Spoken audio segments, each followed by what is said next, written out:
सोलापूर न्यूजमध्ये आपल्या सगळ्यांचं स्वागत।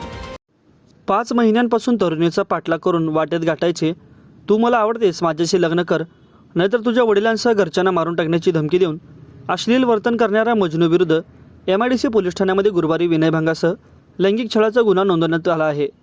शहरातील एका नगरामध्ये व परिसरात जानेवारी ते 10 जून 2024 या कालावधीत हा प्रकार घडल्याचे पीडित तरुणीने फिर्यादीत म्हटले आहे। रेहान गोट्यालकर वय वर्ष 23 राहणार सोलापूर असे गुन्हा नोंदवलेल्या तरुणाचे नाव असून फिर्यादीत म्हणण्यात आले आहे की यातील पीडिता ही तरुणी ही 18 वर्षाची असून ती सज्ञान आहे। आईवडील मोलमजुरी करून उपजीविका भागवतात। पीडित तरुणी मदत घेऊन काम करते। जानेवारी 2024 मध्ये तिच्या शाळेतील नमूद आरोपी तिचा पाठलाग करीत त्यांच्या असल्याचे निदर्शनास आले। सुरुवातीला दुर्लक्ष केले, मात्र वारंवार तो वाढला करू लागला आणि एके दिवशी भेटून तू मला आवडतेस माझ्याशी लग्न कर, नाहीतर तुझ्या वडिलांसह घरच्यांना मारून टाकण्याची धमकी दिली।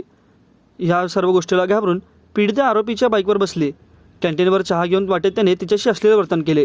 तसेच वडिलांनाही पीडितेचे लग्न करून देण्यासाठी ठार मारण्याची धमकी देत तक्रारीत म्हटले आहे। या प्रकरणी सहाय्यक पोलीस निरीक्षक कडू हे तपास करीत आहेत। माझं सोलापूर न्यूज या YouTube चॅनलला सबस्क्राईब करा आणि बेल आयकॉन प्रेस करायला विसरू नका।